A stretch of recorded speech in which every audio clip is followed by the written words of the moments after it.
1655 metų sausio mėnesio 18 diena. Norėčiau darsyk pabučiuot pakrantę mielą dangės, darsyk pasveikinti plačių mostų tėvų padangę, kol neatstojanti mirtis manęs dar nesukrimto, be poliovos jaučiu arti rankas kaulėtas tirtant. Keliaut gimtinėn, žinoma, ne vienas išsirengčiau. Kartu su mylima žmona sūnelis mano žengtų. Ir kai paklaustų jie mane, ką laikas paskandino, gimiau štai šitame name, parodyčiau, tie žino. Skaitydami Dachą mes galim geriau suprasti, kas buvo barokas. Tai buvo literatūroje, ne tik literatūroje, iš tikrųjų stebėtinai moderni ir daug sąsajų su mūsų pasaulėjauta, su mūsų poetika turinti epocha. Jeigu mes dabar pažvelgtume į 17 amžiaus pradžios Klaipėdą, tai Simono Dacho gyvenimo metais, mes matytume du svarbiausius objektus, tai pirmiausia pilis ir miestas. Pilis iki ordino valstybės griūties, ordino valstybės reorganizavimo buvo svarbiausia tuometinėme Memelyje, o miestas buvo daug kartų naikintas, griautas ir sudegintas, nudegintas, tai buvo nedidelė gyvenvietė prie pilies. Aure, į pilį bėgdavau šituo taku ne kartą ir tėvo pamaldavus buvau sutinkamas prie vartų. Pavedęs pylimo aukščiau jis būdavo prabyla. Pažvelk, lyg mūras juk anksčiau virš jūros kopos kilo. Pilies gyvenimas, aišku, vyko savo ruožtu, kadangi čia buvo valdovo rezidencija, čia buvo karinė įgula, kuri turėjo saugoti šiaurinės hercogystės sienas. Čia buvo valsčiaus administracija vadovaujama Hauptmano, teismas, į kurį turbūt gal ne kasdieną teismo posėdžio metu keliaudavo Simono Dacho tėvas. Tėvas Dacho buvo vertėjas Klaipėdos pilyje.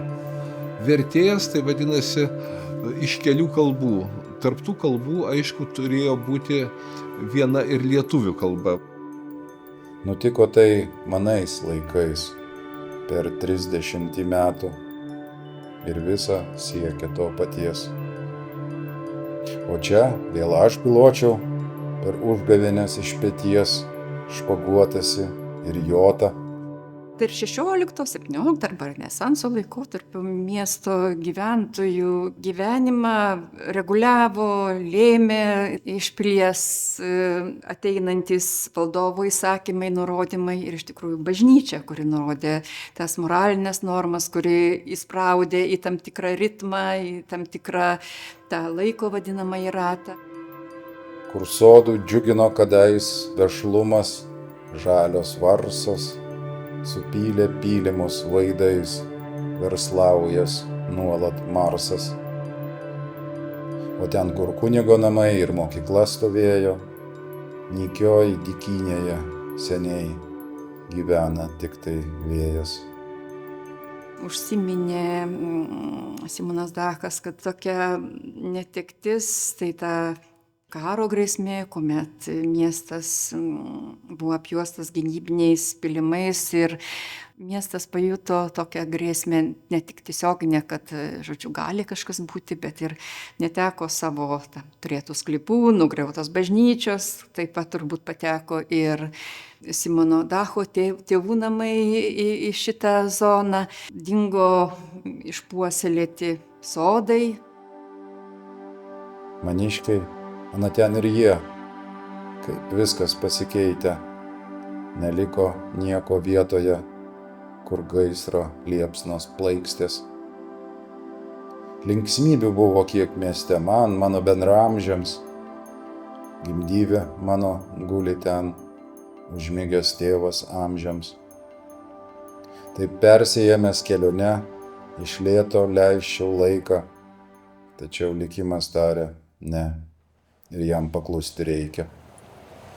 Freska, prie kurios mes šiandien stovime, tai yra ne vien aliuzija tokia į kūrinio siužetą, toksai kūrinio to reikšmės įvertinimas, bet kartu tai yra, manau, ir duoklės atidavimas Dachui, nes šiandien mes atidarydami tą freską prisimename, kaip pats Dachas norėjo, kad jis būtų prisimenamas šitame mieste, kurį jis vadino savo gimtuoju miestu. Suradus šį fasadą, supratau, kad tiesiog tas piešinys vos net dvigubai padidėjo ir turėsiu ieškoti kažkokios išeities.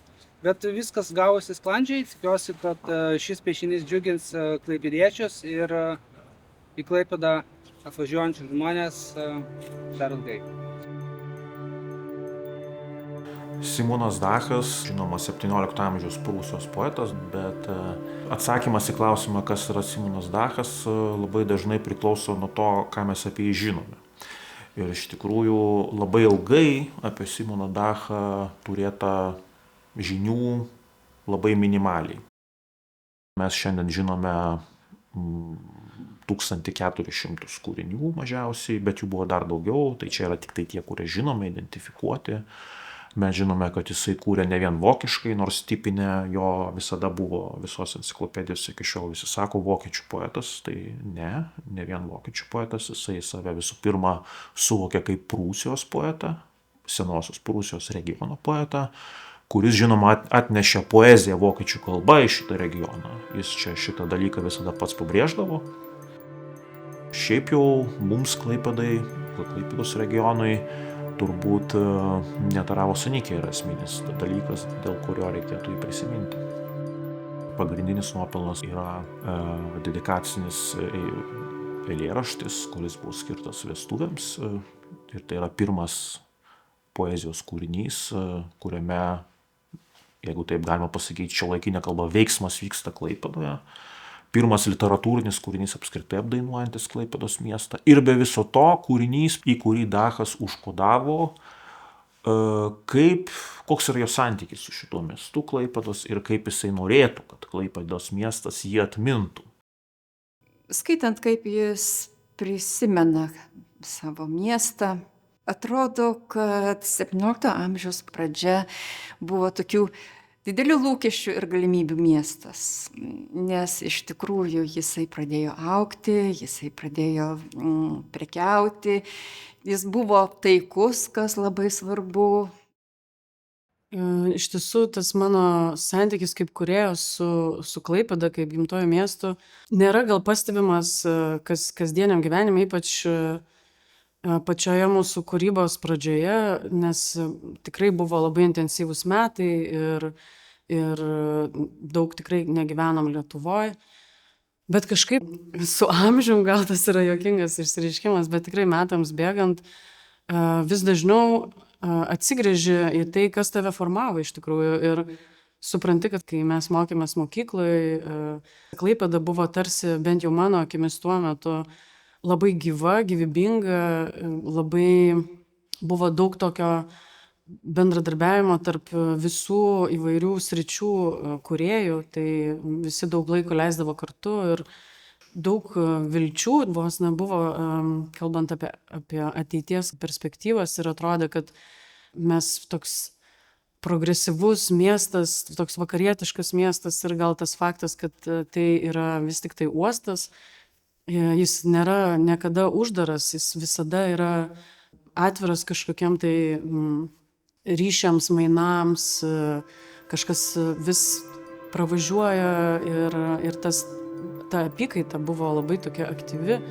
Tai vat tas toksai buvimas nuolatiniam sambūryje arba kultūriniam kažkokiam gyvam burbule tikrai labai daug davė ir formavo ir natūraliai gal norėjosi ir pačiam pasinaudoti tą uosto situaciją ir irgi išplaukti iš to uosto kažkada, kad gal kažkada vėl galėtum sugrįžti. Tuo metu poezija visuomeniai funkcionavo šiek tiek kitaip nei dabar. Jinai atliko ir tą vaidmenį, kurį dabar gal muzika atlieka, ar kokie ten viešos kalbos.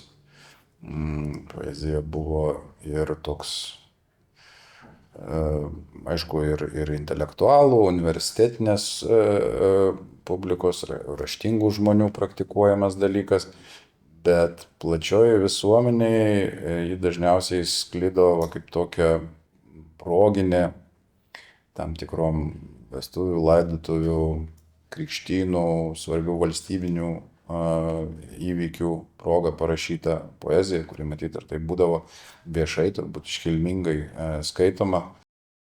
Ir ta poezija nėra kažkokia šabloninė, jinai yra labai išskirtinė to meto kontekste, ta prasme iš tikrųjų ir amžininkai tą pripažįsta, ir vėlesnės kartos sako, kad nors Dachas kūrė labai daug, bet tas jo kūrybos, kaip čia pasakyti, kiekis visiškai nekvepėjo jokia grafomanija. Tai buvo labai iš tikrųjų talentingas kūrėjas, kuris dėl to ir yra išskirtinis. Jis yra žinomas kaip svarbiausias, didžiausias 17 amžiaus Prūsijos poetas. Ir netgi jeigu mes žiūrėtumėm turbūt ilgalaikėje perspektyvoje, tai turbūt būtų galima jį vadinti ir apskritai didžiausių visų laikų Prūsijos, tos senosios Prūsijos regiono poetų. Galvojant apie Dachą, apskritai apie jo, kaip čia pasakyti, poveikį, tai reikia suprasti, kad tas poveikis reiškiasi pirmiausia regione, kuriame jis gyveno, tai yra senoje Prūsijoje, bet tas poveikis apėmė ne vien vokiečiakalbę dalį tos senosios Prūsijos, jis apėmė ir lietuviakalbius, kurie gyveno toje Prūsijoje, ir lenkakalbius, nes jo giesmės lygiai taip pat buvo ir į lenkų kalbas išverstos, tik tai mažesnių mastų jos yra žinomos. Tai poveikis pirmiausia buvo regioninis ir tada tik tai poveikis buvo, jeigu taip šiandien galim pasakyti, nacionalinis, reiškia, kad jisai kūrė poeziją vokiečių kalba ir kada vokiečių tautinis judėjimas pradėjo reikštis daugiau kaip 100 metų po to, kai Dachas mirė, tik tada jis buvo paverstas vokiečių poetu. Simono Dacho namų vardas iš tiesų įpareigoja ir todėl dėl to Simono Dacho namų vardo darom daug daugiau galbūt negu kai kurie kiti, darom nuolatos, kiekvienais metais ką nors skiriam. Ko man labai trūksta, tai yra poezijos lietuvių kalba. Jeigu Dachas paliko virš 1400 kūrinių ir mes turim pluoštelį vertimo į lietuvių kalbą, aš negaliu ko nors pamilti, jeigu aš nesuprantu. Man trūksta poezijos ir ypatingai vertimų iš lotynų kalbos. Man atrodo, kad Dachas visai gražiai suskamba tuo meto ir Lietuvos didžiosios kunigaikštystės baroko poezijai, pirmiausia Sarbievijus, kuris rašė lotyniškai. Dachas yra beje irgi ne vienas jo eilėraštis lotyniškai rašytas, tuo metu ta lotynų kalba buvo kaip dabar anglų, dar net smarkiau, tai buvo bendra visa Europos, vakarų pasaulio inteligentija, elitą akademinį ir kultūrinį siejanti kalba. Simonas Dachas buvo liuteronas. Šitas kraštas buvo liuteroniškas kraštas. Ir liuteronai turi dar 24 giesmes lietuviškame giesmyne, kurios yra verstos iš Simono Dacho. Ar ne? Vokiečiai nebegėda Simono Dacho Vokietijoje. Lietuviai dar gėda iš tų lietuviškų giesmynų. Tai žmonės, kurie ateina į koncertus ir kurie domisi būtent tokią muziką ir jie išgirsta tą Simoną Dachą, jau yra ne liuteronams nauja patirtis ir aš manau per muziką, muzika yra labai geras instrumentas. Ir galvoju, kad jeigu įtraukus Simono Dacho giesmių daugiau, galbūt ir kitokio formato koncertus, ne tik tai Simono Dacho metais, tai galima prieiti prie Simono Dacho per muziką. Jisai kurdavo ne vien vokiškai. Labai didelė jo dalis yra lotynų kalba poezija, yra žinoma ir graikų kalba. Ir be viso to, žinoma, jo poveikis yra ne vien vokiečiakalbiai kultūrai, bet yra jo poveikis ir lietuviakalbiai kultūrai per keletą dalykų, per tai, kad jisai yra pratarmės autorius, dedikacinio eilėraščio autorius pirmai lietuvių kalbos gramatikai Danieliaus Kleino, per tai, kad jisai sukūrė giesmių, kurios buvo jau labai anksti išverstos į lietuvių kalbą Prūsijos Lietuvoje dirbusių kunigų ir tos giesmės yra iki šiol giedamos evangelikų liuteronų bažnyčioje. Bet tai tie vertimai buvo padaryti 17-18 amžiuje, iš karto po to faktiškai, kai Dachas gyveno. Ir kas labai jaudina, kad būtent ir šiandien Klaipėdos evangelikų liuteronų bažnyčioje skamba viena Dacho giesmė. Gal ir ne viena, bet tą aš įsidėmėjau. Klausome gerai mums žinomą Simono Dacho giesmę 566, 566, tai yra O gražus dangau.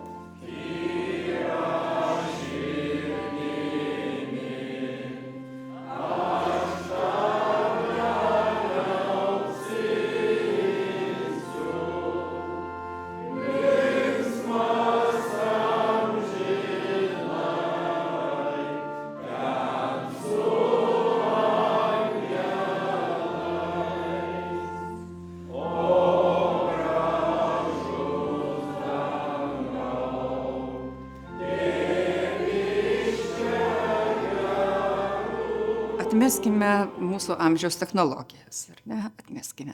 Gyvenimo sąlygos taip pat kitokios yra.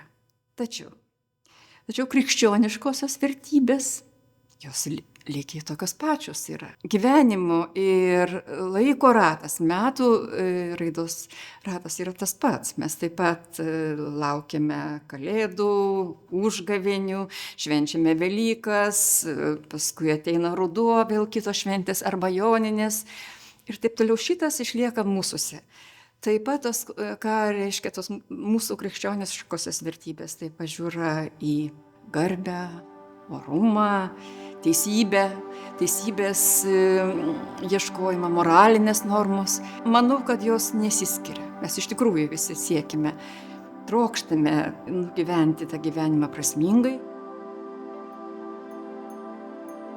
Būti klaipėdietė iš tikrųjų man reiškia turėti atvirą horizontą.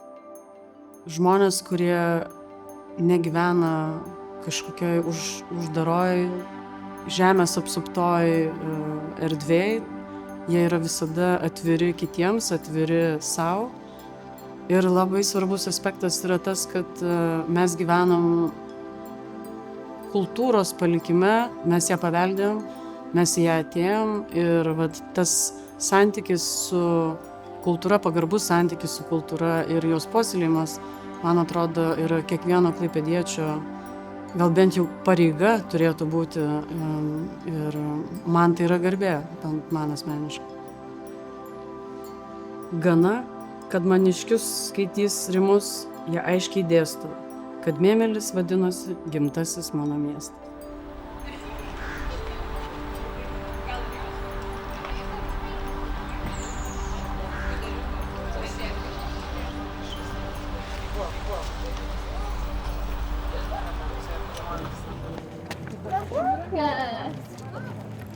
Tava triste.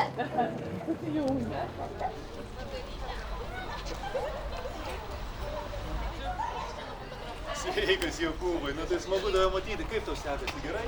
Viskas gerai, puikiai. Gerai, tai keliaujam į mokyklą.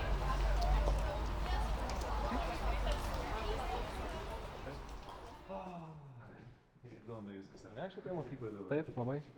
Kelias viskas tvarkingai. Jokūbai, bet iš tikrųjų pagalvojus ir pamačius, tai ką tau reiškia Simonas Dachas? Na, visų pirma, Simonas Dachas, kaip ir aš, esame klaipėdiečiai. Jis yra tarsi dalis šio miesto istorijos, kultūros. Šio poeto vardas tapo tarsi Klaipėdos simboliu. Todėl mokintis Simono Dacho progimnazijoje man iš ties reiškia būti arčiau savojo miesto istorijos. Tikriausiai tave įkvėpė, taip? Taip, tai iš ties įkvėpė didžiuotis ir labiau pažinti Klaipėdą.